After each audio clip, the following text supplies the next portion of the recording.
కీర్తన 1వ వచనంలో కీర్తనకారుడు ఒక మాట చెప్తాడు చూడండి. 107వ కీర్తన 1వ వచనం. యెహోవా దయాళుడు. ఎవరండి? యెహోవా దయాళుడు. ఇంటికి వెళ్ళిన తర్వాత ఈ మాట యొక్క అర్థం ఏంటో బాగా ఆలోచించండి, బాగా చదువుకోండి, అర్థం చేసుకోండి. ఆ ఆలోచన మన బ్రతుకులో ఇముడ్చుకోవడానికి ప్రయత్నం చేయండి. కాబట్టి యెహోవా ఎవరండి? దయాళుడు. దయాళుడు అనేటువంటి వాస్తవము మనకి అర్థమైతే ఆయనకు మనము ఏం చేయాలట? కృతజ్ఞతాస్తుతులు చెల్లించాలి. అంటే ఒక మనుషుల్ని పురుగొలుపుతుందండి దేవునికి కృతజ్ఞతాస్తుతులు చెల్లించడానికి. ఏది పురుగొలుపుతుంది అని అంటే మన తండ్రి అయినటువంటి దేవుని యొక్క గుణలక్షణాలు మనము అర్థం చేసుకోగలిగితే, మన తండ్రి అయినటువంటి దేవుని యొక్క వ్యక్తిత్వపు లక్షణాలను మనము గుర్తించగలిగితే, ఆ దేవుని యొక్క గుణలక్షణాలను మనము ఎరిగితే, ఆ దేవుని యొక్క గుణలక్షణాలు మనకి ఏ ఆలోచన కలిగిస్తుందనంటే, నా తండ్రి అయినటువంటి దేవునికి నేను కృతజ్ఞత చెల్లించాలి. అర్థమైందండి? ఎన్నున్నాయి ఆయన దగ్గర గుణలక్షణాలు? చాలా ఉన్నాయి. బైబిల్ గ్రంథం అంతా మీరు చదవండి. ప్రతి పుస్తకంలోనూ ఎన్ని పుస్తకాలు ఉన్నాయి మనకి? 66 పుస్తకాలు. ప్రతి పుస్తకంలోనూ దేవుడు ఉంటాడు, ప్రతి అధ్యాయంలోనూ దేవుడు ఉంటాడు. అంటే ప్రతి అధ్యాయంలో, ప్రతి పుస్తకంలో దేవుడు తన వ్యక్తిత్వాన్ని బయలుపరుచుకుంటాడు. దేవుడు తన వ్యక్తిత్వాన్ని బయలుపరుచుకుంటాడు. దేవుడు తన గుణాన్ని బయలుపరుచుకుంటాడు. అంచేత ఈ రోజున క్రైస్తవుడు దేవునికి కృతజ్ఞతాస్తుతులు చెల్లించాలనంటే ఆయన గుణాన్ని మనము అర్థం చేసుకోవాలి, ఆయన గుణ లక్షణాలు మనం గ్రహించాలి. ఒకవేళ గ్రహించలేదనుకోండి, చూడండి గలతీయులకు రాసిన పత్రిక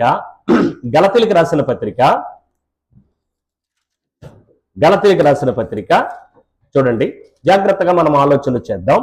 4వ అధ్యాయము, గలతీయులకు రాసిన పత్రిక 4వ అధ్యాయము 8, 9 వచనాలను మనము చూద్దామండి. ఆ కాలమందైతే అంటే ఒకప్పుడు మనకి ఏం తెలియదండి, దేవుని గుణ లక్షణాలు ఎలాంటివో తెలియదండి, దేవుని వ్యక్తిత్వం ఎలాంటిదో తెలియదండి, దేవుని యొక్క మనుగడ ఎలాంటిదో తెలియదండి, దేవుని యొక్క విశిష్టత ఏమిటో మనకు తెలియదండి. కాబట్టి ఆ కాలమందు మీరు దేవుని ఎరుగని వారై నిజమునకు దేవుళ్ళు కాని వారికి ఏమైపోయారు? అర్థమైందా? అంటే దేవుణ్ణి ఎరగని వాడైతే ఏం చేస్తాడు? దేవునికి కృతజ్ఞత చెల్లించడండి. ఎవరు దేవునికి కృతజ్ఞత చెల్లిస్తారంటే దేవుణ్ణి ఎరిగినోడే. అంతేనండి. దేవుని ఎరగనవాడు ఏం చేస్తాడంటే తన తాను నమ్ముకొని తనకు తాను ఉప్పొంగుతాడు, తన తాను గర్వపడతాడు.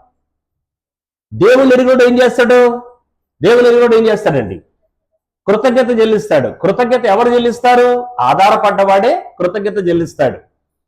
నన్ను నేను మెప్పించుకున్నాను అనుకోండి, నన్ను నేను ఘనపరుచుకున్నాను అనుకోండి, నన్ను గురించి నేను అతిశయించేస్తున్నాను అనుకోండి, మరొకళ్ళని నేను ఘనపరచలేనండి, దేవునికి కృతజ్ఞత చెల్లించలేనండి. ఒకప్పుడైతే మీరు దేవుణ్ణి ఎరగని వాళ్ళు కాబట్టి దేవుళ్ళు కాని వారికి మీరు ఏం చేశారు? కృతజ్ఞత చెల్లించారు. దేవుని కాని వాళ్ళని ఆరాధించారు. కానీ ఇప్పుడు మనం దేవుణ్ణి ఎరిగిన వాళ్ళు. జాగ్రత్త. మనలో ఎప్పుడు కూడా ఒక భావాన్ని మనం పెంచుకోవాలండి. చిన్ననాటి నుంచి కూడా మన పిల్లలకి కూడా దాన్ని అలవాటు చేయాలి. నేను అప్పుడప్పుడు చింతలు నాకు అలవాటు చేసింది. తను ఇంగ్లీషు సంబంధించినటువంటి కొన్ని కార్టూన్స్ తను చూస్తుంటుంది. తన కోసం నేను చూడటం అలవాటు చేసుకున్నా. అందులో కొన్ని పదజాలాలు నాకు చాలా ఆనందం కలిగిస్తుందండి. మరి తెలుగులో అవి ఉంటాయో ఉండవో నాకు ఆ కార్టూన్స్ నాకు తెలియదు కానండి, ఇంగ్లీష్లో మాత్రం చింతలు నాకు అలవాటు చేసింది అవి చూడటం. అవి ఏంటంటే థ్యాంక్స్ సార్, ప్రొఫెసర్ గారు థ్యాంక్స్ అండి, సారీ, అర్థమవుతుందండి? థ్యాంక్స్, సారీ, ఇలాంటి పదజాలాలండి. వెంటనే ఏదైనా ఒక సహాయం చేశారనుకోండి, వెంటనే ఏం చెప్పాలి? వాళ్ళకి థ్యాంక్స్ చెప్పాలి. వాళ్ళకి ఏదైనా గాయపరిచామనుకోండి, వెంటనే ఏం చేయాలి? సారీ చెప్పాలి. ఇలాంటి పదజాలాలు ఆ ఇంగ్లీష్ కార్టూన్లో నాకు కనబడ్డాయండి. అప్పుడు నాకు అనిపించిందండి, దేవా వాళ్ళు ఎంత నైపుణ్యత బిడ్డల యొక్క బ్రతుకులో నేర్పిస్తున్నారో చూడండి. అంటే వాళ్ళ అర్థం ఏంటనమాట, ఎవరైనా చిన్న సహాయం చేశారంటే వెంటనే నువ్వు వాళ్ళకి ఏం చెప్పాలి? థ్యాంక్స్ చెప్పాలి, అంటే కృతజ్ఞత చెల్లించాలి. మరి మన జీవితంలో దేవుడు ఎన్ని చేస్తున్నాడు, ఎన్ని ఆశ్చర్య కార్యాలైన జరిగిస్తున్నాడు, ఎంతటి ఉన్నతమైనటువంటి కార్యాలైన జరిగిస్తున్నాడు. కాబట్టి అనునిత్యము కూడా మనము దేవునికి కృతజ్ఞతాస్తుతులు చెల్లించాలి. జాగ్రత్త, కృతజ్ఞతాస్తుతులు చెల్లించటము అనేటువంటిది సంపూర్ణంగా దేని మీద ఆధారపడి ఉన్నది అని అంటే మీరు ఎరిగినటువంటి దేవుని యొక్క గుణలక్షణము మీదే. అర్థమవుతుందండి? అర్థమవుతుందా? సరే, దేవుడు ఎలాంటోడు? ఆయన అన్నాడు ఇందాక, ఎలాంటోడట? దయాళుడు. దయాళుడు అంటే మన పట్ల ఆయన దయ చూపించేవాడు, కరుణ చూపించేటువంటి వాడు, జాలి చూపించేటువంటి వాడు. ఇప్పుడు దేవుని దయని ఎప్పుడైనా మనం అనుభవించామండి? దేవుని దయని ఎప్పుడైనా మనం అనుభవించామా? మరి దేవుడు దయామయుడు లేక దేవుడు దయాళుడు అని మనకు ఎలాగ అర్థమవుతుంది? దేవుని యొక్క దయని ఎప్పుడైనా మనం అనుభవించగలిగేటువంటి స్థాయిలో మనం ఉన్నామా? దేవుని దయని మనం ఎలాగ అనుభవించగలమనంటే ఒక్క ప్రార్థన ద్వారా అనుభవించగలము. జాగ్రత్త, దేవుని దయను మనము ప్రార్థన ద్వారా అనుభవించగలం. ప్రతి క్రైస్తవుడికి కూడా ఒక అలవాటు ఉంది. ఏమిటా అలవాటు? ఉదయాన్నే లేచిన వెంటనే మనం ఏం చేయాలి? ప్రార్థన చేసుకోవాలి. బయటికి వెళుతుంటే ప్రార్థన చేసుకోవాలి. ఏదైనా కార్యం మొదలు పెడితే ప్రార్థన చేసుకోవాలి. అలాగే రాత్రి పండుకునేటప్పుడు ప్రార్థన చేసుకోవాలి. భోజనాలు చేసేటప్పుడు ప్రార్థన చేసుకోవాలి. ఈ అలవాటు మనకుంది. అయితే ఇక్కడ ఒక విషయాన్ని చూడాలి. దేవుని యొక్క దయను మనము అర్థం చేసుకోవాలి అని అంటే మన ప్రార్థనకు దేవుడు జవాబిస్తున్నాడా లేదా అనేది స్వపరీక్ష చేసుకోవాలి. అర్థమవుతుందండి? దాన్ని చాలా జాగ్రత్తగా మనం గమనించాలి. మన ప్రార్థనకు దేవుడు జవాబిస్తున్నాడా లేదా?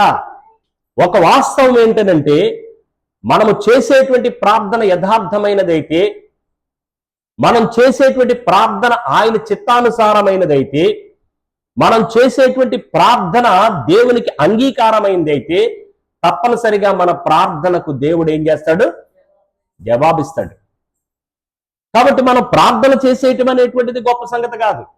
ఈ ప్రార్థనకు దేవుడు జవాబును దయచేస్తుంటే అప్పుడు దేవుని యొక్క దయాళత్వము ఆ జవాబు ద్వారా ఏమవుతుంది?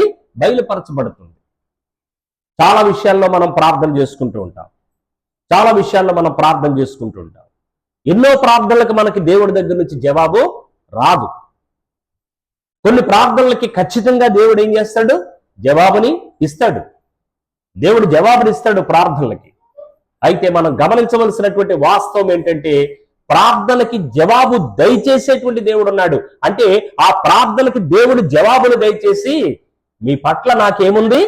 దయ కలిగి ఉన్నాను, నేను దయాళుణ్ణి, మీరు అడిగిన ప్రతిదాన్ని కూడా నేను తీరుస్తాను అని దేవుడు తన దయాళుత్వాన్ని మన పట్ల బయలుపరుచుకుంటున్నాడు అనేటువంటి సత్యాన్ని గమనించాలి. చూడండి, ఒకసారి మనము 99వ కీర్తన జాగ్రత్తగా మనము దేవుని యొక్క వాక్యాన్ని పరిశోధన చేద్దాం. 99వ కీర్తన. ప్రార్థన జరుగుతున్నాడు, బయటికి ఎందుకు వెళ్తారు సార్? అందరికీ బాగా అలవాటైపోతుంది ప్రార్థన జరుగుతున్నప్పుడు. 99వ కీర్తన జాగ్రత్తగా మనం చూద్దాం. 6వ వచనాన్ని ఒకసారి చూడండి. ఆయన అంటే ఎవరండి? యాజకులలో మోషే అహరోను నుండిరి. అంటే ఆయన యాజకులలో, ఎవరు యాజకులలో? దేవుని యొక్క యాజకులలో ఎవరున్నారట? ఇప్పుడు మనము కూడా ఎవరమండి? మనము కూడా యాజకులమే. అర్థమైందండి? దేవుని యొక్క యాజకులలో ఎవరున్నారు? మోషే ఉన్నాడు, ఇంకెవరున్నారు? అహరోను ఉన్నాడు. జాగ్రత్త, దేవుని యొక్క యాజకులలో మోషే ఉన్నాడు, అహరోను ఉన్నాడు. అలాగే ఇప్పుడు మనము కూడా ఎవరు? యాజకులమే. జాగ్రత్త, ఆయన యాజకులలో మోషే అహరోను నుండి ఆయన నామమును బట్టి ప్రార్థన చేయువారిలో ఎవరున్నారు? సమూయేలు ఉండెను. వారు యెహోవాకు మొరపెట్టగా ఆయన వారికి ఏం చేశాడు?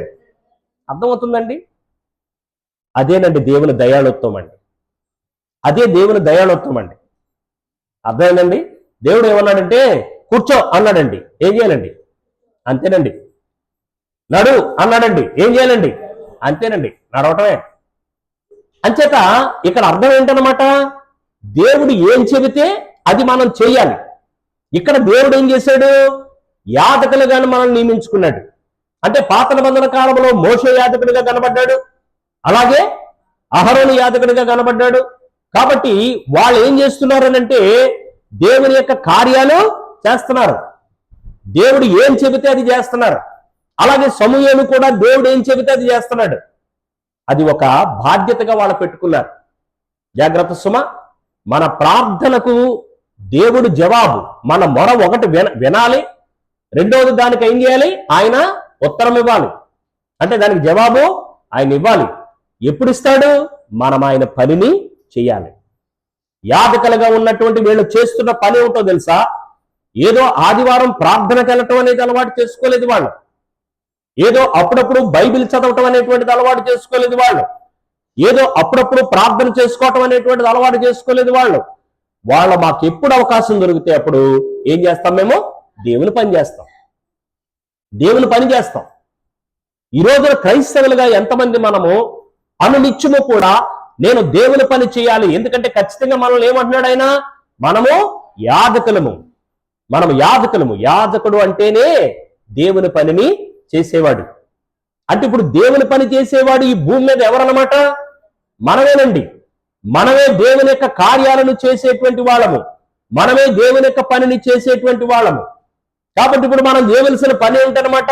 దేవుని కార్యాలను చేస్తూ, దేవుని పనులు చేస్తూ దేవునికి మనం మొరపెట్టాలి. దేవుని దగ్గర మొరపెడితే అప్పుడు ఏం చేస్తాడంటే తెలుసండి, ఆ మొరని దేవుడు వింటాడండి. ఆ మొరని దేవుడు అంటాడు. ఆ మొరని దేవుడు విని ఏం చేస్తున్నాడట?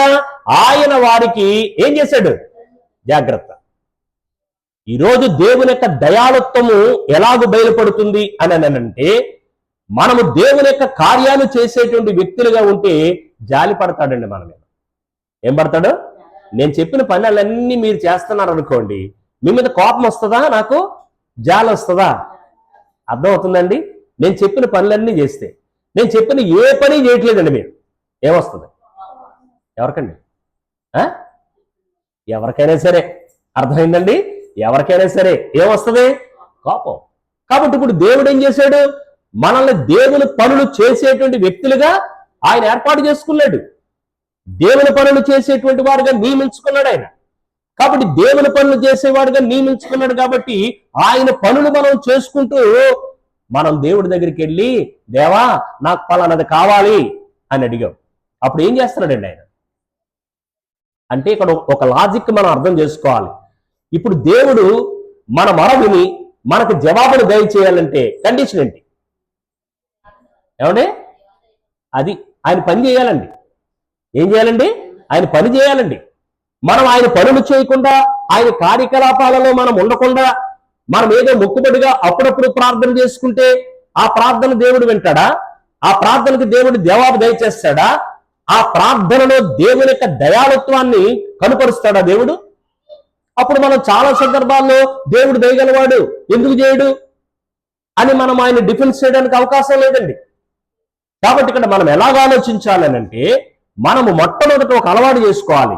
ఏ అలవాటు చేసుకోవాలంటే, ఈ భూమి మీద దేవుని పనులు చేయడానికి దేవుడు నన్ను ఏర్పరచుకున్నాడు.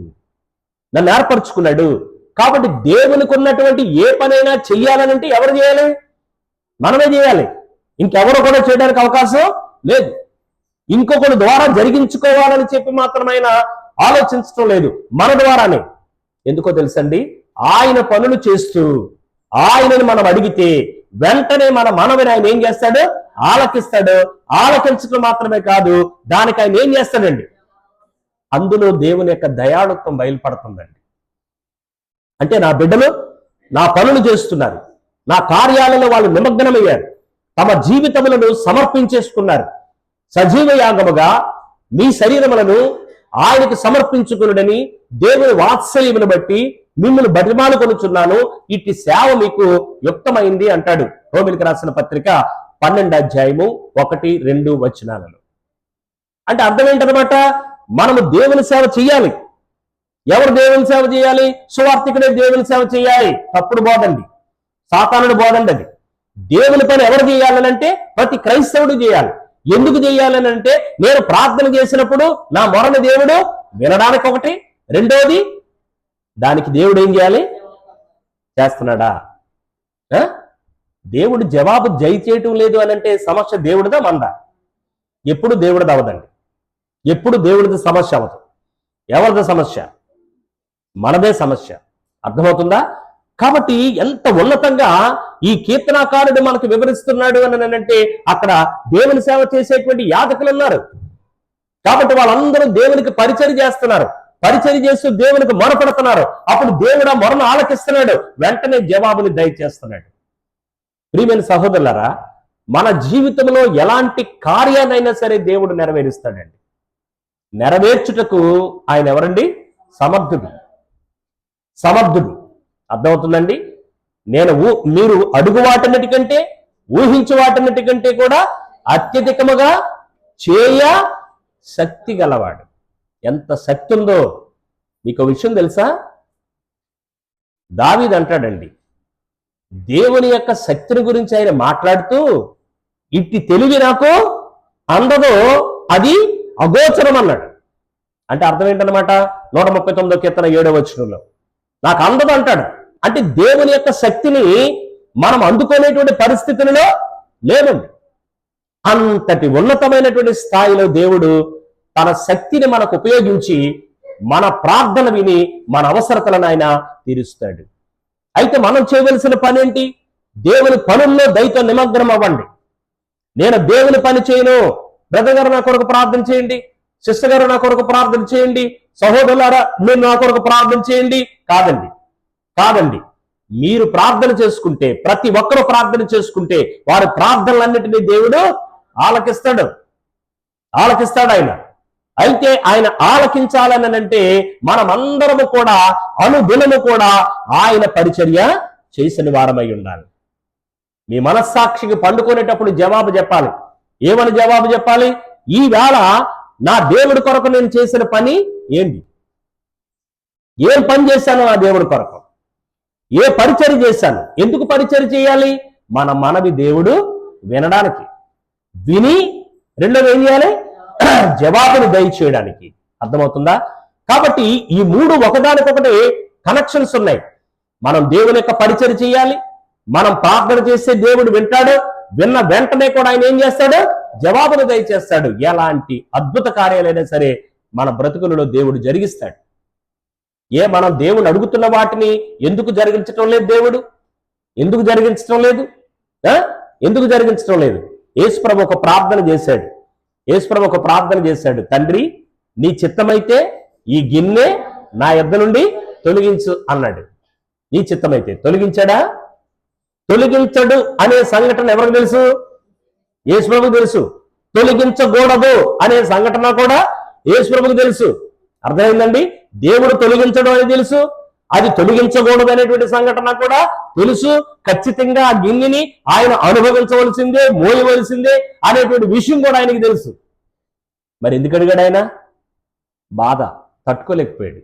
ఏ బాధ తట్టుకోలేకపోయాడంటే నా దేవుడికి నాకు మధ్య కలగబోతున్న ఎడబాటుని సహించలేకపోయాడు. సహించలేక నీ చిత్తమైతే ఈ గిన్నె నా నుండి తొలగించు. అయితే ఆ ప్రార్థన చేసినటువంటి వాడు మరి దేవుని పరిచర్య చేస్తున్నాడా, చేయటం లేదా? యోహాను సువార్త 17:5 వచనంలో చేయుటకు నీవు నాకు ఇచ్చినటువంటి పనిని సంపూర్ణముగా నెరవేర్చాను. అంటే ప్రతిరోజు దేవుని పనులు చేస్తున్నాడండి. ప్రతిరోజు దేవుని పనులు చేస్తున్నాడు. అన్నమ్మ యొక్క జీవితం మీకు తెలుసు కదండి. ఎంతమందికి తెలుసండి? అన్నమ్మ చాలా కాలం నుంచి అవమానాన్ని అనుభవిస్తుందండి. ఏ అవమానాన్ని అనుభవిస్తుంది? బిడ్డలు లేరు. అంటే సమాజం అంతా ఆవిడ ఏమంటున్నారండి? గొడ్రాలు అంటున్నారండి. గొడ్రాలు అనేటువంటి మాట సమాజం దగ్గర నుంచి తనకు పడటం అనేది సామాన్యమైన విషయం అనుకుంటున్నారా? చాలా జాగ్రత్త. అయితే ఆ యొక్క నింద తాను తొలగించుకోవడానికి ఆమె మొట్టమొదట చేసిన పని ఏంటో తెలుసా? ఎక్కడికి వచ్చింది ఆవిడ? దేవుని సన్నిధికి వచ్చిందండి. రెండోది ఏం చేసిందండి? దేవునికి పరిచయం చేసిందండి ఆవిడ. ఏం చేసిందండి? దేవునికి పరిచయం చేసిందండి. మూడోది ఏం చేసిందండి? దేవునికి ప్రార్థన చేసిందండి. నాలుగోది ఏం జరిగిందండి? యెహోవా దేవుడు ఆమె ప్రార్థనే విన్నాడండి. ఐదోది ఏంటండి? వెంటనే జవాబుని ఇచ్చేసాడు. 1వ అధ్యాయంలో కనబడతాయండి ఈ 5 పాయింట్లు. అర్థమవుతుందా? మీకు ఏమన్నా అర్థమవుతుందా? అంతే. సర్వోన్నతమైనటువంటి దేవుడు ఈ మనవని, ఈ సూత్రాలు అందరి జీవితంలో కూడా ఆయన కనుపరుస్తాడు. ఎందుకంటే ఆయన ఎవరండి? దయాళుడు. దయాళుడు. కాబట్టి 1వ అధ్యాయంలో, మొదటి సమూయేలు గ్రంథం 1వ అధ్యాయంలో మీకు 5 పాయింట్లు కనపడాలి. ఒకటేంటి? అన్నం ఎక్కడికి వచ్చింది? దేవుని సన్నిధికి వచ్చింది. రెండోది ఏం చేసింది? దేవుని సన్నిధిలో పరిచయం చేసింది. మూడోది ఏం చేసింది? ప్రార్థన చేసింది. నాలుగోది ఏం చేసిందండి? ఆ ప్రార్థన దేవుడు విన్నాడండి. ఐదోది ఏం జరిగిందండి? ఆ ప్రార్థనకు దేవుడు ఏం చేశాడు? జవాబు ఇచ్చేసాడు. బిడ్డను కనుక్కుందా లేదా? గొడ్రాలు అనేటువంటి అపనింద పోయిందా లేదండి? చూసారా ఎంత అద్భుతమో, ఎంత వింత, ఎంత విడ్డూరం. అందుచేత మన మనవులు దేవుడు ఆలకించాలి అనంటే, మన ప్రార్థన దేవుడు ఆలకించాలి అనంటే, వాటికి జవాబు దేవుడు దయచేయాలనంటే సాధనం మన దగ్గరే ఉంది. ఏమిటా సాధనం? ప్రభు కొరకు నువ్వు పని చెయ్యి. ఆయన సన్నిధిలో నువ్వు పరిచయం చెయ్యి. ఎందుకు చేయడండి? వింతలో విడ్డూరాలు జరిగిస్తాడండి. మనం అడిగిన ప్రతి దానికి కూడా దేవుడు జవాబు దయచేస్తాడు. మరి ఎందుకు దయచేయట్లేదు? ఎందుకు దయచేయటం లేదు? యోహాను సువార్తలో ఒక మాట చెప్పాడు. యోహాను సువార్త 9వ అధ్యాయాన్ని మనం జాగ్రత్తగా ఆలోచన చేసినట్లయితే, యోహాను సువార్త 9వ అధ్యాయము 31వ వచనాన్ని మనం జాగ్రత్తగా చూసినట్లయితే అక్కడ అంటాడు, ఏమండి?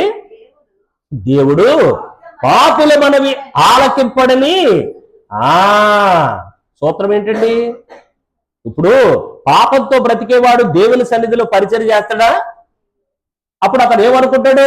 పాపం చేస్తే మేలు అనుకుంటాడు తప్ప దేవుని సన్నిధిలో పరిచయం చేస్తే నాకు ఆశీర్వాదం అనుకుంటాడా? అనుకోడండి.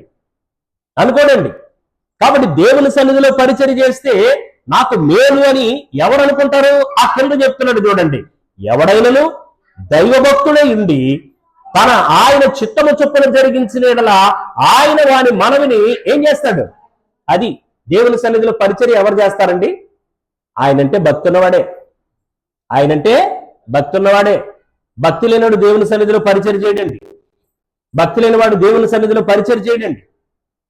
అర్థమైందండి? నేను దేవుని సన్నిధిలో పరిచర్య చేయట్లేదనంటే నన్ను నేను ఒకసారి స్వపక్ష చేసుకోవాలి. ఎలా స్వపక్ష చేసుకోవాలి? ఓహో, నాకేం లేదు, భక్తి లేదండి. ఎవరి మీద? దేవుని మీద భక్తి లేదండి.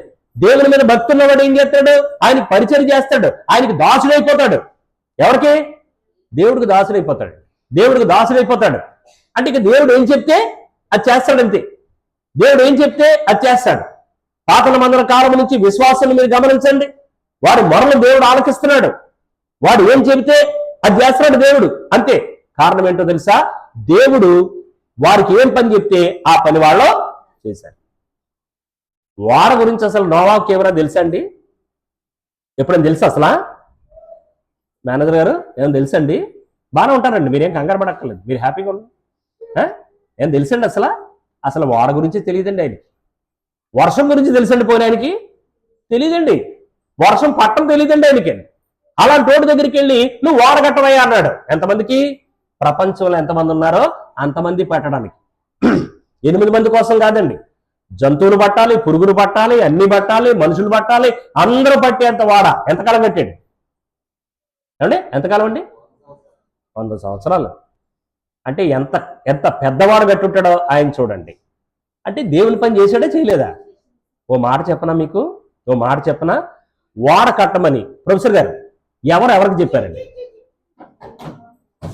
సార్? దేవుడు నోవాహుకు చెప్పాడు. దేవుడు నోవాహుకు చెప్తే అప్పుడు నోవాహు కూడా ఎవరు వచ్చారో తెలుసండి? నోవాహు భార్య వచ్చేసిందండి. ఏమండి నేను కూడా చేస్తానండి అందండి. అప్పుడు నోవాహు 3 కొడుకులు వచ్చేసారండి. నాన్న మేము కూడా చేస్తాం. తర్వాత నోవాహు 3 కోడళ్ళు వచ్చేసారండి. మామగారు మేము కూడా చేస్తాం. అంటే నోవాహుతో ఎవరు కలిశారు? కుటుంబం కలిసి ఎవరు పని చేశారు? దేవుడు పని చేశారు. అర్థమైందండి? కాబట్టి ఆ కుటుంబంలోంచి ఎవరు వచ్చారండి? యేసుప్రభు వచ్చాడండి. అర్థమైందా? అలాగనమాట.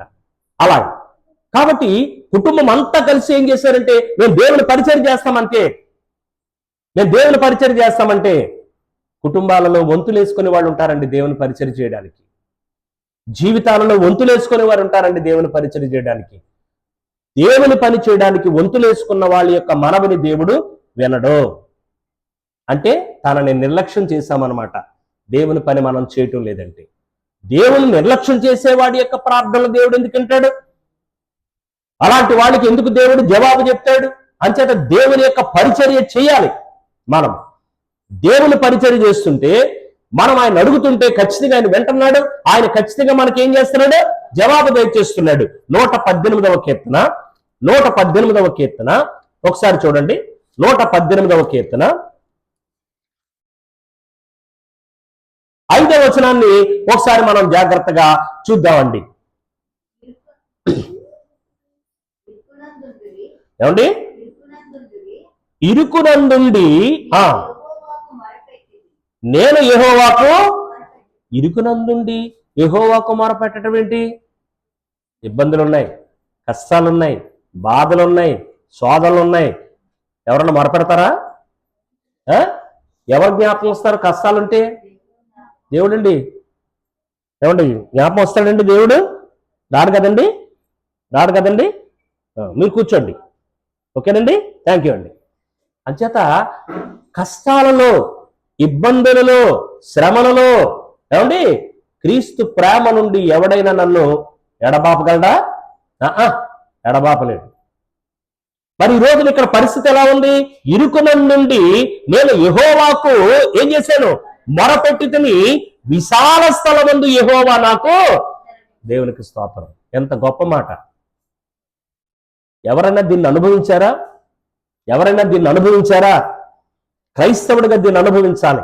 అంటే ఇరుకు మార్గములో, లేకపోతే ఇరుకు స్థలములో, లేకపోతే ఇరుకులలో ఉండి ఏం చేస్తున్నాడు? ఆయన యెహోవా దేవునికి మొర పెడుతున్నాడు. అంటే నా బ్రతుకులో దేవా ఇబ్బందులు వచ్చేసాయి, నా బ్రతుకులో కష్టాలు వచ్చేసాయి, నా బ్రతుకులో శోధనలు వచ్చేసాయి. శోధనలు వస్తుంటే, కష్టాలు వస్తుంటే ఎవరు జ్ఞాపకం వస్తారు? ఎవరు జ్ఞాపకం వస్తారు? అమ్మమ్మ ఏలూరు జ్ఞాపకం వస్తుందమ్మా. మరి ఏలూరు అంటున్నారేంటమ్మా? జ్ఞాపకం వస్తుందండి? దేవుడు జ్ఞాపకం వస్తాడా? ఎవరు జ్ఞాపకం వస్తారండి? మనుషులండి. అమ్మా నాన్న వాళ్ళు జ్ఞాపకం రావచ్చు, లేకపోతే కాస్త పేరు ప్రఖ్యాతలు ఉన్న వాళ్ళు జ్ఞాపకం రావచ్చు, కాస్త తెలివితేటలు ఉన్న వాళ్ళు జ్ఞాపకం రావచ్చు. ఇలాంటి వాళ్ళు జ్ఞాపకం రాస్తారు. ముందు ఎవరు జ్ఞాపకం రారు? ముందు దేవుడు జ్ఞాపకం రావాలి. అక్కడ ఎంత గొప్ప లాజిక్ అంటే, ఇరుకునందుండి నేను యెహోవాకు ఏం చేశాను? మొరపెట్టాను. ఇరుకునందుండి ఇబ్బందులలో, కష్టాలలో, శోధనలలో అన్నిటిలో ఉండి నేను యెహోవా దేవునికి మొరపెట్టాను. ఎలా మొరపెట్టాను తెలుసా? అప్పటికే నేను దేవుని పరిచర్య చేస్తున్నాను. దేవుని పరిచర్యను నేను కొనసాగిస్తూ ఉండగా నాకేం ఎదురైంది? ఇరుకు ఎదురైంది, నాకు శోధనలు ఎదురయ్యాయి, నాకు కష్టాలు ఎదురయ్యాయి, నాకు ఇబ్బందులు ఎదురయ్యాయి. అయితే నేనేం చేశానో తెలుసా? నీ పరిచర్య చేస్తున్నాను, నన్ను ఇరుకులో పడేస్తావా అని చెప్పి దేవుని నిందించలేదు. యెహోవా దేవుడికి ఏం చేశాడట? మొరపెట్టేశాడట. అప్పుడు ఆయన ఏం చేశాడట? విశాల స్థలమందు యెహోవా నాకు ఏం చేశాడు అంటే, ఈ ఇరుకు స్థలములో నుండి ఎక్కడికి తీసుకెళ్ళిపోయాడు? విశాల స్థలంలోకి తీసుకెళ్ళిపోయి ఏమి ఇచ్చేసాడండి? జవాబు ఇచ్చేసాడండి. అర్థమవుతుందా మీకు? అదండి దేవుని యొక్క గొప్పతనం, అదండి దేవుని యొక్క దయాళుత్వం అండి. అందుకని కొంతమంది మొక్కుబడిగా చేస్తారు ప్రార్థనలు. వద్దండి. ఒకటి ఖచ్చితంగా ఫిక్స్ అయిపోండి, నా దేవుడికి నేను ప్రతిరోజు ఏం చేయాలి? పరిచర్య చేయాలి. ప్రార్థన ముందు కాదు, ఏం చేయాలి? పరిచర్య చేయండి. దేవుని కొరకు ఏదో పరిచర్య చేయండి, దేవుని కొరకు ఏదో కార్యం చేయండి. జాగ్రత్త. దేవుని పరిచర్య చేయకుండా ప్రార్థన చేసేవాడి యొక్క ప్రార్థన దేవుడు వినడం. దైవభక్తుని యొక్క ప్రార్థన దేవుడు వింటాడు. దైవభక్తి గలవాడు దేవుని సన్నిధిలో ఏం చేస్తాడు? పరిచర్య చేసుకుంటాడు. ఎవరికి పరిచర్య చేస్తాడు? దేవునికి పరిచర్య చేస్తాడు. దేవునికి పరిచర్య చేయాలి. రెండవది ప్రార్థన చేయాలి. మూడవది ఆ ప్రార్థనకి దేవుడు ఏం చేస్తాడు? జవాబునిస్తాడు. అర్థమవుతుందండి? ఆ ప్రార్థన వింటాడండి. ఆ విని వెంటనే ఆయన జవాబిస్తాడు. అప్పుడు ఈయన అంటాడు అనమాట, అయ్యా నా జీవితం ఎక్కడికి పోయింది? ఇరుకులోకి పోయిందండి, ఇరుకులోకి పోయిందండి. ఎవరు నమ్ముకున్నాను? నేను దేవుడు నమ్ముకున్నాను. ఎవరికి పరిచర్య చేస్తున్నాను? నేను దేవునికి పరిచయం చేస్తున్నాను. మరి యెహోవా దేవుని దగ్గరికి వెళ్ళిపోతే యెహోవా దేవునికి పరిచయం చేస్తుంటే నా జీవితం ఎక్కడికి వెళ్ళిపోయింది? ఇరుకులోకి వెళ్ళిపోయింది. ఎలా కనిపిస్తుంది మనకు జనరల్గా? దేవునికి మనం పరిచయం చేస్తుంటే మనం ఇరుకులోకి పోతే దేవుని పట్టుకుంటామా? కానీ ఈయన దేవుని పట్టుకున్నాడు. ఎందుకు దేవుని పట్టుకున్నాడు? 1వ వచనంలో చెప్పుకొచ్చాడండి. 1వ వచనంలో ఏం చెప్పుకొచ్చాడండి? చూడండి, 118వ కీర్తన 1వ వచనంలో, యెహోవా దయాళుడు, ఆయన కృప నిరంతరము నిలుచును, ఆయనకు కృతజ్ఞతాస్తుతులు చెల్లించండి. అది దేవుడు దయాళుడు. తన దయాళుత్వాన్ని నీ పట్ల నా పట్ల కూడా చూపించడానికి ఆయన ఎప్పుడు కూడా సిద్ధంగా ఉన్నాడు. ఆలోచిస్తున్నారా? అందుకే మనము దేవునికి పరిచయం చేసినప్పుడు ఆయన దయారసము మన మీద పొంగి పొర్లిపోద్దండి. అర్థమవుతుందా? దేవుని యొక్క దయారసము మన మీద పొంగి పొర్లిపోతే మన యొక్క మనవిని, మన ప్రార్థనలను, మన మొరలను దేవుడు ఆలకించి వెంటనే ఆయన ఏం చేస్తాడంటే జవాబునిస్తాడు. ఒకవేళ ఇరుకులో ఉండి మీరు ఆయనకు మొరపెడుతున్నారా, విశాలమందుకు మిమ్మల్ని తీసుకెళ్లి మీకు ఆయన ఏం చేయబోతాడు? జవాబునిస్తాడు. ఎందుకంటే ఆయన ఎలాంటి వాడండి? దయాళుడు. కానీ ఆయన కండిషన్ మాత్రం మర్చిపోడు సుమా. దయాళుడు కాబట్టి తన దయని మన మీద కుమ్మరించేడు. అప్పుడు ఏం చూస్తాడు ఆయన? నా బిడ్డలు నా పరిచర్య చేస్తున్నారా లేదా? పరిచర్యకి మీ ప్రార్థన దేవుడు వినడానికి సంబంధం ఉన్నదని గమనించండి. దేవుని పరిచర్య చేయని వారి యొక్క ప్రార్థన దేవుడు ఆలకించడు సరిగదా? దానికి ఏమి రాదండి, జవాబు రాదు. కాబట్టి నా ప్రతి ప్రార్థనకు దేవుడు జవాబుని ఇవ్వాలి అని అంటే నేను చేయవలసిన పని ఏమిటన్నమాట? దేవుని సన్నిధిలో పరిచర్య చేయటం అలవాటు చేసుకోండి. అలవాటు ఉందా? మనకి అలవాటు ఉందా? ప్రతిరోజు దేవుని కొరకు ఏదో ఒక పని చేశాను, ఏదో ఒక పని చెయ్యాలి అనే అలవాటు ఉందా? మాకు ఒక తాతయ్య గారు ఉండేవారు, ఇమ్మానుయేల్ గారని. ఆయన బాప్తిసం పొందినప్పుడు నిర్ణయం తీసుకున్నాడు. ఏ నిర్ణయం తీసుకున్నాడంటే, దేవా నేను బాప్తిసం పొందాను, నేను చనిపోయేటంత వరకు కూడా నీ సన్నిధిలో ప్రతి ప్రొద్దుట, మధ్యాహ్నం, సాయంత్రం పరిచర్య చేయాలి. ఎవరో తెలుసండి? ఓ పెద్ద కోటీశ్వరుడండి. ఎవరండి? ఓ పెద్ద కోటీశ్వరుడండి. రాజమండ్రిలో 1 టౌన్ పోలీస్ స్టేషన్ పక్కన ఓ పెద్ద వ్యాపారస్తుడండి ఆయన. మేము చిన్నప్పుడే పెద్ద వ్యాపారస్తుడండి. అంత పెద్ద వ్యాపారస్తుడు వచ్చి ప్రొద్దుట, మధ్యాహ్నం, సాయంత్రం దేవుని సన్నిధిలో పరిచర్య చేసేవాడు. ఒక అన్యులక కుటుంబాల నుంచి ఆయన వచ్చాడు. ఎంత విచిత్రమైన సంఘటన చెప్పమంటారా మీకు? మామగారు చనిపోయారు. మామగారు చనిపోతే అన్య ఆచారాలు ఎలాగుంటాయి మీకు తెలుసు. చనిపోయినటువంటి శవాన్ని ఎక్కడ పడేస్తారు? బయట పడేస్తారు. కాబట్టి తాతయ్య గారిని, ఆమెని, ఇద్దరిని కలిపి రోడ్డు మీదకి తీసుకొచ్చి పెట్టేశారు. మేమందరం కూడా క్యాంపులో ఉన్నాం. సత్యానంద గారిని తీసుకొని మేమందరం క్యాంప్ వెళ్ళిపోయాం. సువార్త ప్రకటన కొరకు వెళ్ళిపోయాం. ఎవ్వరూ ఊళ్ళో లేరు. అప్పట్లో సెల్ ఫోన్లు లేవు. కానీ మొత్తానికి మాకు సమాచారం అందింది. మామగారు చనిపోయారు అనేటువంటి సమాచారం అందింది. మేము రాజమండ్రి చేరుకునేటప్పటికీ రాత్రి 1 గంట అయింది. ఆ 1 గంట సమయానికి మేము ఆ తాతయ్య గారి దగ్గరికి దర్శించడానికి వెళ్ళిపోయాం. అందరం వెళ్ళేటప్పటికి ఆయన ఏం చేస్తున్నాడో తెలుసండి? కీర్తన పుస్తకం తీసుకొని, బైబిల్ తీసుకొని ఆమె దగ్గర కూర్చొని పాటలు పాడుకుంటున్నాడు. ఆయన ఒక్కడే ఉన్నాడండి. ఎవరన్నా ఉన్నారా? అసలు నేనైతే పారిపోయానండి. ఆ దృశ్యాన్ని చూడలేక గుండెలు జల్లు మనిపోయినాయండి. ఇంత విశ్వాసమా? ఉదయాన్న మొత్తం ఆ పరిసర ప్రాంతాల్లో ఉన్నటువంటి స్థానిక సంఘాలు అన్నీ వచ్చేసినాయండి. మేము వచ్చాం, గబగబా సమాచారాన్ని అందరికి అందించాం. అందరూ వచ్చేసారు. అందరూ వచ్చి ఆ తాతయ్య గారిని ఆదరించారు. అప్పుడు చెప్పాడండి ఆయన, ఏమన్నా తెలుసండి? నాకెంత పెద్ద కుటుంబం ఉందో తెలుసా మీకు? నా దేవుడు ఎంత గొప్పోడో తెలుసా? అర్థమవుతుందా? దేవుని పరిచర్య చేస్తే దేవుడు అంత ఉన్నతంగా ఆశీర్వదిస్తాడు. అందుచేత ఇక్కడ చెప్తున్నాడు అనమాట, ఇరుకులో ఉన్నారు మీరు. ఆ ఇరుకులో ఉన్నటువంటి వారిని ఆయన ఏం చేయబోతున్నాడు?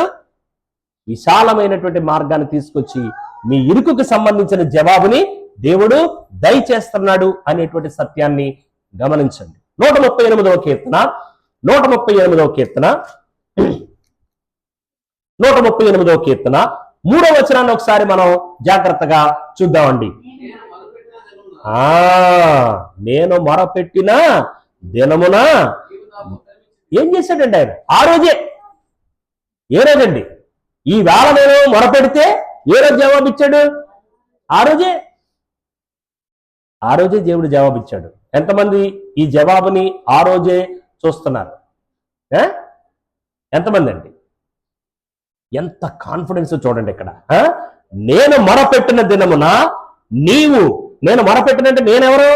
దావీదండి. మొరపెట్టిన దినమున నీవంటే ఎవరు? దేవుడండి. నాకు అంటే ఎవరు? దావీదండి. ఉత్తరం ఇచ్చితివి అంటే దావీదు అంటున్నాడు, దేవా ఈ వేళ మొరపెట్టాను, ఎప్పుడు ఇచ్చావు నాకు? ఏమండి? ఆ రోజే వచ్చేసింది నాకు జవాబు. ఆ రోజే వచ్చేసింది. ఈ వేళ ప్రార్థన చేశాను, ఈ వేళ నాకు జవాబు వచ్చేసింది. కారణం ఏంటి? ఆయన దేవుని పరిచర్య చేయటంలో ఎలాంటోడో తెలుసండి మీకు? ఎలాంటోడండి? గొర్రెలు కాచుకున్నప్పటి నుంచి మొదలెట్టాడు. ఏమని? నేను ఎక్కలేనంత ఎత్తైన కొండపైకి నన్ను ఎక్కించు అని ప్రార్థన చేస్తున్నాడు. పాటలు పాడుకుంటున్నాడు. ఎందుకని? అది మోరియా కొండ. అబ్రహాము ఇస్సాకుని బలి ఇవ్వడానికి వెళ్ళినటువంటి కొండ కాబట్టి ఆ కింద ఉన్నటువంటి కొండ దగ్గర కూర్చొని అక్కడ అబ్రహాముకి బలి ఇవ్వబోతున్నటువంటి ఆ కొండని చూస్తూ ప్రార్థన చేస్తున్నాడు. దేవా నేను ఎక్కలేను అక్కడికి, కానీ దయతో నువ్వు నన్ను ఎక్కించు అని అడిగాడు. ఒకటి. రెండవది ఏంటో తెలుసా? ఎక్కించిన తర్వాత అక్కడ ఏం చేశాడో తెలుసా? స్థలాన్ని సిద్ధపాటు చేసేసాడు. ఎందుకొరకు? ఇక్కడ ఒక దేవాలయాన్ని నేను కట్టాలి. ఇక్కడ మా పితరుడైనటువంటి అబ్రహాము తన కుమారుడైనటువంటి ఇస్సాకుని బలి ఇవ్వడానికి సిద్ధపాటు చేసినటువంటి బలిపీఠాన్ని సిద్ధపాటు చేసినటువంటి స్థలం, ఇక్కడే నేను దేవాలయాన్ని కడతాను అంటే దేవుని పరిచయం చేయాలనుకున్నాడు లేదా? దేవాలయాన్ని కట్టడానికి బంగారాన్ని సమకూర్చాడు, వెండిని సమకూర్చాడు, ఏమండి గంధము చెక్కలను సమకూర్చాడు, అలాగే దేవదారు వృక్షాలను సమకూర్చాడు. ఎన్ని సమకూర్చాడో అంటే దేవునికి ఏం చేశాడు? ఆయన పరిచయం చేశాడు. అందుకే ఆయన ఈ రోజు మన పెడితే ఈ రోజే దేవుడు ఏం చేశాడు? జవాబు ఇచ్చేశాడు. అర్థమైందా? మరి ఈరోజు మనం ప్రార్థన చేస్తుంటే ఎన్ని రోజులు పడుతుంది? ఏ కారణం ఏంటి? సజీవ యాగముగా మన శరీరములను ఆయనకు సమర్పించుకునేటువంటి కార్యక్రమంలో సమస్య. దేవుడు 24 గంటలు ఇచ్చాడంటే 8 గంటలు ఉద్యోగం చేసుకోండి, 8 గంటలు చక్కగా పడుకోండి. 8 గంటల్లో కనీసం రోజులో 1 అరగంట అయినా ఏం చేయాలి? దేవునికి పరిచయం చేయండి. దేవునికి పరిచయం చేయండి. దేవునికి పరిచయం చేసేటువంటి ఆ కార్యక్రమాలు చేస్తే దేవుడు ఏం చేయబోతాడంటే నా మొరని ఆలకించబోతాడు. యేసుప్రభు కూడా ఈ భూమి మీదకి వచ్చాడండి. యేసుప్రభు కూడా భూమి మీదకి వచ్చాడు. యేసుప్రభు ఎవరండి? దేవుని కుమారుడండి. ఎవరి దగ్గర నుంచి వచ్చాడు ఆయన భూమి మీదకి?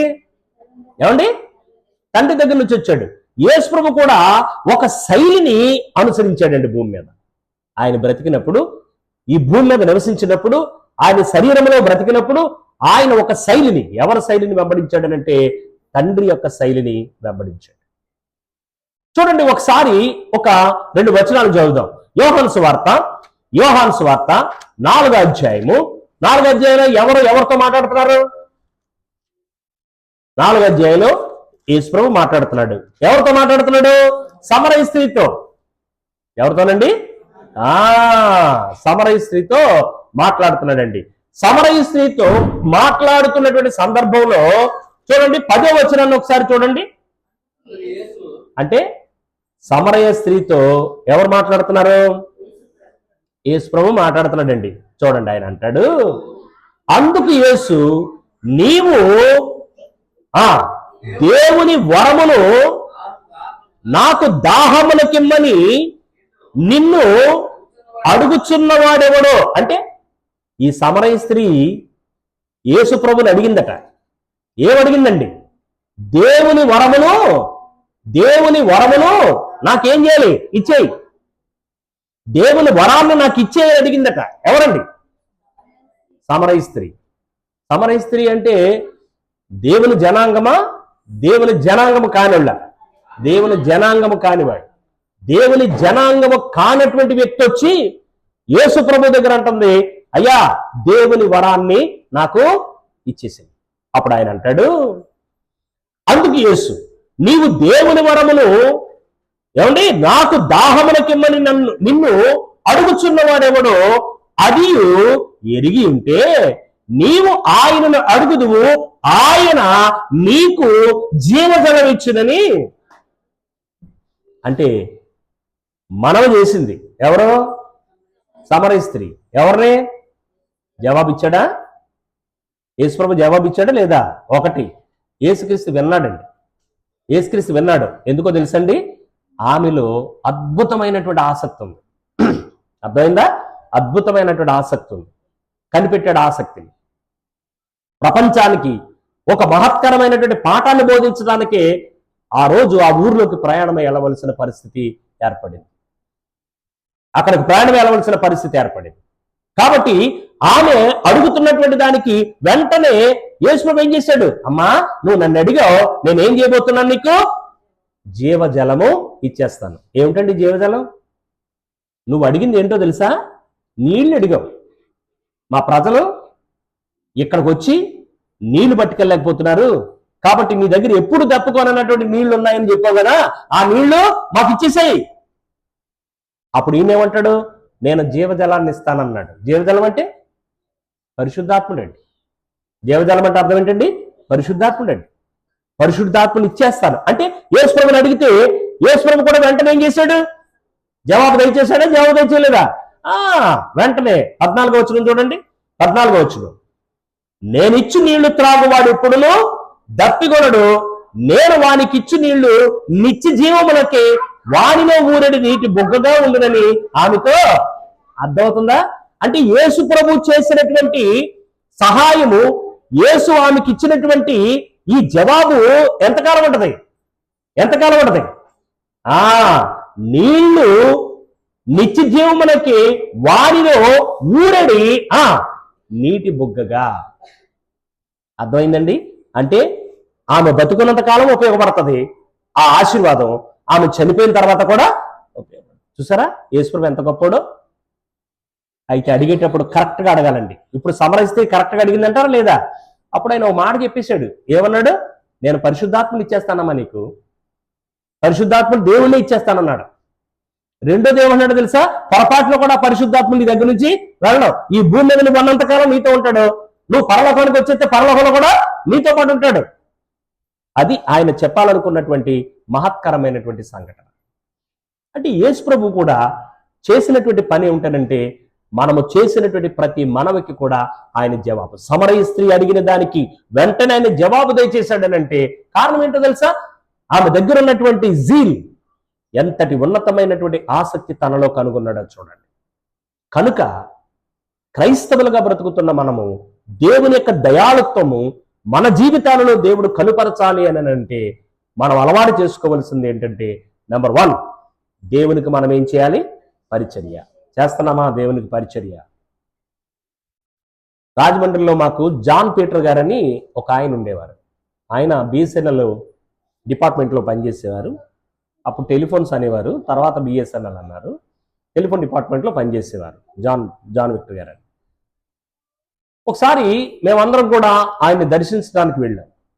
ఆయన దర్శించడానికి వెళితే మేము ఆయనతో మాట్లాడుతున్నాం, అంకుల్ గారితో కూర్చొని మేము మాట్లాడుతున్న సందర్భంలో ఆయన సడన్గా ఒక మాట అన్నాడు. చాలా పెద్ద ఆఫీసరు టెలిఫోన్ డిపార్ట్మెంట్లో. మా నాన్నగారు కూడా అందులోనే పనిచేస్తుండేవారు, మా నాన్నగారితో కలిసి చేస్తుండేవారు. అప్పుడు వెంటనే ఆయన ఏమన్నాడంటే, అయ్యా నేను దేవుని పరిచయం చేయాలని ఉందండి అన్నాడు. మాకు ఆశ్చర్యం వేసింది. అంత పెద్ద ఆఫీసరు దేవుని పరిచయం చేయటం కుదురుతుందా కుదరదా? మేనేజర్ గారిని అడుగుదాం. కుదురుతుందండి? కుదురుతుందండి. వాళ్ళ ఆఫీస్ మానేసి నేను దేవుని పరిచయం చేస్తానంటే ఏం చేస్తాను? ఉద్యోగం తీసి అతను పడుకుంటాను. అర్థమైందండి? నేను దేవుని పరిచయం చేస్తానండి అన్నాడు సడన్గా. మాకు చాలా ఆశ్చర్యం వేసింది. దేవుని పరిచయం చేయటం ఏంటి? అంకుల్ గారు మీరు చాలా పెద్ద ఉద్యోగంలో ఉన్నారు, మీరు ఎలా చేస్తారు అంకుల్ గారు దేవుని పరిచర్య? ఆదివారం ప్రార్థనకు రండి బాబు సరిపోద్దులే. నేనే అన్నాను ఆ మాట. అప్పుడు ఆయన ఒక మాట అన్నాడు. ఏమన్నాడో తెలుసండి? ఒరే నాన్న, నేను దేవుని పరిచర్య చేస్తాను. ఎలా చేస్తానో తెలుసా? మీ అందరి చేత చేయించాను అన్నాడు. అప్పుడు నేనన్నాను, మేము రోజు చేస్తున్నాం కదా అంకుల్ గారు, మళ్ళీ మీరు చేయించడం ఏంటంటే మాట. నా దగ్గర కావలసినంత డబ్బు ఉంది. ఏముంది? కావలసినంత డబ్బు ఉంది. నేను పరిచయం చేయలేను, నేను పరిచయం చేయడానికి నాకు అవకాశం లేదు. కానీ నా దగ్గర ఏముంది? డబ్బు ఉంది. ఈ డబ్బు నేను మీకు ఇస్తాను. ఇది పట్టుకెళ్ళి మీరు ఏం చేయాలి? దేవుని పరిచయం చేయండి. అర్థమైందా? మీకు ఏమన్నా అర్థమైందండి? అప్పుడు ఎవరు చేసినట్టు ఆ పరిచర్య? అంతేనండి. నేను చాలా ప్రాంతాలకి సువార్తను ప్రకటించడానికి వెళ్తాను, అనేకమైనటువంటి ప్రాంతాలకి. మళ్ళీ రేపు తెల్లవారుజామున బయలుదేరిపోయి మళ్ళీ వెళ్ళిపోతాను. ఇంకొక మూడు రోజులు మరొక ప్రాంతంలో నేను దేవుని యొక్క వాక్యాన్ని ప్రకటించాలి. మన సంఘంలో కొంతమంది నాకు తెలిసినటువంటి వాళ్ళు, పరిశుద్ధులు, విశ్వాసులు, వెంటనే వాళ్ళ దగ్గరికి వస్తారు. అయ్యా ఇదిగోనండి ఈ డబ్బులు ఉంచండి అంట. ఎందుకండి అని అడుగుతాను నేను. ఇది ఫలానా ఊరికి మీరు వెళుతున్నారు కదండి, దానికి పెట్రోల్కి వాడుకోవాలంట. ఎవరు చేశారా సేవ? ఎవరు చేశారండి? ఆ పెట్రోల్కి డబ్బులు ఇచ్చిన వాళ్ళు. అర్థమైందండి? ఆ పెట్రోల్కి డబ్బులు ఇచ్చిన వాళ్ళండి. అప్పుడు వాళ్ళ తరపున నేను ఏం చేస్తానంటే అక్కడికి వెళ్ళి దేవునికి ప్రార్థన చేసి వాళ్ళ తరపున అక్కడికి వెళ్ళి సువార్తను ప్రకటించి మరలా వస్తాను. అప్పుడు నేను అక్కడికి సువార్త ప్రకటించడానికి వెళ్ళడానికి కారకులు ఎవరయ్యారు? అది నాకు పెట్రోల్కి డబ్బులు ఇచ్చి పంపినోళ్ళు. అప్పుడు ఎవరు చేసినట్టు ఆ పరిచర్య?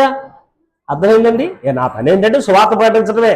కానీ అంత దూరం వెళ్ళి సువార్త ప్రకటించాలంటే మరి ఆర్థికంగా నాకు సహాయం కావాలిగా. ఎవరు చేశారు?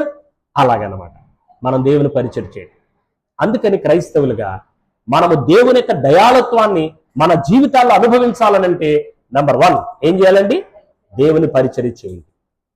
ఇది అనుభవిస్తేనే అర్థమవుతుందండి, రుచి చూస్తేనే అర్థమవుతుందండి. పేతురు రాసినటువంటి చూడండి, మొదటి పత్రిక 2వ అధ్యాయము 1వ వచనాన్ని ఓసారి చూద్దాం. పేతురు రాసినటువంటి మొదటి పత్రిక, ఏమండి కరెక్ట్ గా చదవండి. తప్పు చదువుతున్నారు మీరు, తప్పు చదువుతున్నారండి. దయాళుడని ఉందండి అక్కడ, ఏమండి ఉందండి అలాగా. అంతేనండి. ప్రభువు దయాళుడు. ప్రభువు అన్నట్టు చూసారా పెద్ద అక్షరాలతో? యేసు ప్రభు కాదండి, దేవుడండి. దేవుడు ఎవరటండి? దయాళుడు అని మీరు రుచి చూచి ఉన్న ఎడలా. అర్థమైందండి? ఏం చేయాలండి? ప్రభు దయాళుడని రుచి చూడండి. రుచి చూచిన వాడు ఏం చేస్తాడో తెలుసండి? ఆ దయారసము నా బ్రతుకులో ప్రసరించేటట్టుగా అవకాశాన్ని దేవుడికి ఇస్తానండి. నేను ఎలాగిస్తాను? నెంబర్ 1 వెంటనే ఏం చేస్తానంటే దేవుని యొక్క సన్నిధిలో ఆయన కొరకు ఏదో ఒక పరిచర్య చేస్తాను. మిమ్మల్ని ప్రశ్న అడుగుతాను, కరెక్ట్గా జవాబు చెప్పాలి. ప్రొఫెసర్ గారు మీరైతే కరెక్ట్గా చెప్తారండి. ఫర్ ఎగ్జాంపుల్ దేవుడు నన్ను పిలుచుకున్నాడు అనుకోండి, ఈవేళ నేను పరలోకంలో పరదేశికి వెళ్ళవలసిన పరిస్థితి ఏర్పడింది, వెళ్ళిపోయాను అనుకోండి. ఏమన్నా ఇక్కడ ఆ తేడా కనబడుతుందండి సార్? ఎన్ఐటి కాలేజీలో ప్రవీణ్ గారు కనబడట్లేదండి, ఏమైనా తేడా కనబడద్దండి? మీ క్లాసులో ఏమైనా తేడా కనబడుతుంది సార్? ఖచ్చితంగా కనబడుతుంది. ఎందుకు కనబడద్ది? సార్ చక్కగా చెప్పేవారండి పాఠాలు. ఆ సార్ ఉన్నప్పుడు మా పిల్లలు బాగా చదువుకునేవారండి. ఆ సార్ ఉన్నప్పుడు సిలబస్ చక్కగా అయ్యేదండి. ఆ సార్ ఇప్పుడు లేరండి, బాబోయ్ మా పిల్లలకు సరిగా చదువు రావట్లేదండి అంటే తేడా కనబడిందా లేదా? అలాగే ఇప్పుడు జయరాజన్ దేవుడు పిలుచుకున్నాడు అనుకోండి, ఇక్కడ తేడా కనబడుతుందా కనబడదా? కనబడద్దా? అలాగా జీవం కలిగిన దేవుని సంఘంలో మనము లేనటువంటి లోటు స్పష్టంగా కనబడాలి. ఎప్పుడు కనబడుతుంది? మనము దేవుని యొక్క పరిచర్య విరామము లేకుండా చేసినాం. ఎవరు చేయగలరా పరిచర్య? ప్రభువు దయాళుడని రుచి చూచిన వాడు ఏం చేస్తాడంటే యెహోవా దేవునికి ఏదో ఒక పరిచర్య చేసి తీరతారంతే.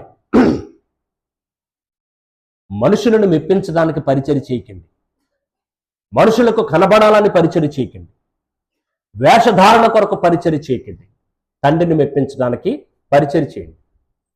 అప్పుడు నెంబర్ 1 మనం పరిచర్య చేయటం అలవాటు చేసుకుంటే, అప్పుడు మనం ప్రార్థన చేస్తే ఖచ్చితంగా ప్రార్థన దేవుడు వింటాడు. విని వెంటనే ఏం చేస్తాడు? 4 విషయాలండి. ఈవేళ మనం నేర్చుకున్నవి ఈ 4 విషయాలు. కాబట్టి ఒకవేళ ఇప్పటికే మీరు దేవుని సన్నిధిలో ప్రతిరోజు పరిచర్య చేసే అలవాటు మీకుందా? దేవునికి స్తోత్రం చెల్లిస్తున్నాను. ఒకవేళ మీకు పరిచర్య చేసే అలవాటు లేదనుకోండి, ఏం చేద్దాం? దేవుడి దగ్గరికి వెళదాం. తండ్రి, నీ పరిచర్య నేను చేస్తాను. ఎందుకు చేయాలి తెలుసా? నేను నీకు మొర పెట్టాలి. నేను నీకు మొర పెట్టాలంటే నా మొరను నువ్వు వినాలి. విని నాకేం చేయాలి? జవాబు దయచేయాలి. ఈ ప్రోగ్రాం జరగాలనంటే ఖచ్చితంగా నేను నీకు ఏం చేయాలి? పరిచర్య చేయాలి. ఒకవేళ నీ పరిచర్య నేను చేయకపోతే నా మొర నువ్వు ఆలకించు. అందుకేనండి, నాకు బలహీనం ఉన్నా, నాకు ఆరోగ్యం ఉన్నా, నాకు ఆరోగ్యం లేకపోయినా బైబిల్ చేతితో పట్టుకొని ఎక్కడ పడితే అక్కడికి వెళ్ళి దేవుని వాక్యాన్ని ప్రకటించడానికి వెళ్ళిపోవడం గల కారణం అదే. అర్థమైందండి? ఒకవేళ మనం ప్రార్థన చెయ్యాలంటే, ఆ ప్రార్థన దేవుడు వినాలంటే, ఆ ప్రార్థనకి దేవుడు జవాబు దయచేయాలంటే ఎందులో మనం ఉండాలి? దేవుని పరిచర్యలో ఉండాలి. దేవుని పరిచర్యలో ఉండాలి. కాబట్టి మీరందరూ మీ మనస్సాక్షికి జవాబు చెప్పండి. మీరందరూ మీ దేవుడికి జవాబు చెప్పండి. తండ్రి, నీ సన్నిధిలో నేను పరిచర్య చేస్తున్నానా? నీ సన్నిధిలో నేను పరిచర్య చేస్తున్నానా? ఏంటండి దేవుని సన్నిధిలో పరిచర్య చేయటం? దేవుని సన్నిధిలో పరిచర్య చేయటం ఏంటండి? సముఖపు రొట్టెలు తయారు చేయాలి, పరిచర్య కాదండి. పరిచర్య అండి. ఈ కట్టెలు ఉతకాలి, పరిచర్య కాదండి. పరిచర్య అండి. ఈ కుర్చీ తుడవాలి, పరిచర్య కాదండి. పరిచర్య అండి. సువార్తికుడితో బైబిల్ పట్టుకొని వెళ్ళాలి, పరిచర్య కాదండి. పరిచర్య కాదండి. అంచేత చాలా జాగ్రత్తగా మనం ఆలోచించాలి. దేవునికి పరిచర్య చేయటం అలవాటు చేసుకోండి. ఇష్టంతో పరిచర్య చేయండి. ఎలా చేయాలండి? ఇష్టపడి పరిచర్య చేయాలి. కష్టపడి చేయకండి, కష్టంతో చేయకండి, అయిష్టంతో చేయకండి. అంచేత దేవుని పరిచర్య ఎప్పుడు ఇష్టంతో చేయండి. దేవుడు ఎంత ఆనందపడిపోతాడో. అప్పుడు మీరు ప్రార్థన చేస్తే మీ ప్రార్థన వింటాడు. ఆ రోజే, ఎప్పుడండి? ఆ రోజే మీకు దేవుడు జవాబుని దయచేస్తాడు. అప్పుడు వెంటనే మీరు బయలుదేరతారు. ఎక్కడికి? తండ్రి అయినటువంటి దేవునికి కృతజ్ఞతాస్తుతులు చెల్లించడానికి. ఈ 4 ప్రోగ్రామ్స్ జరగకపోతే మన దగ్గర నుంచి దేవుడికి ఏం వెళ్ళదు? కృతజ్ఞత వెళ్ళదు. ప్రవీణ్ గారు, స్రవంతి గారు ఇక్కడికి వచ్చిన తర్వాత జీవం గల దేవుని యొక్క సంఘం కొరకు చాలా పరిచర్య వారు చేశారు.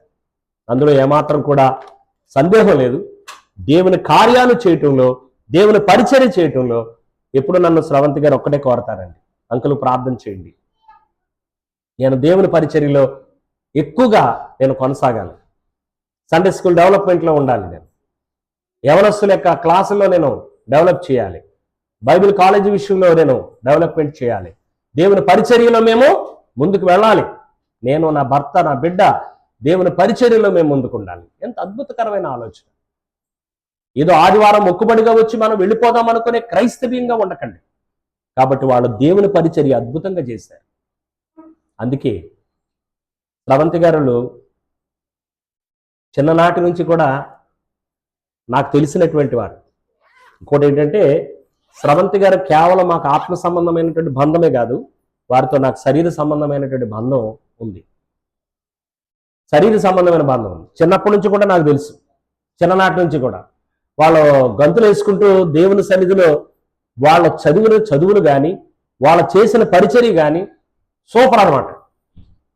అసలు ఇంకొకరికి అవకాశాలు ఇచ్చేవారు కాదు, అలా పరిచర్య చేసేవాడు. వాళ్ళ తమ్ముడు ఒక ఆయన ఉన్నాడు, దిలీప్ అని. ఏ దేశంలో ఉంటున్నాడమ్మా ఆయన?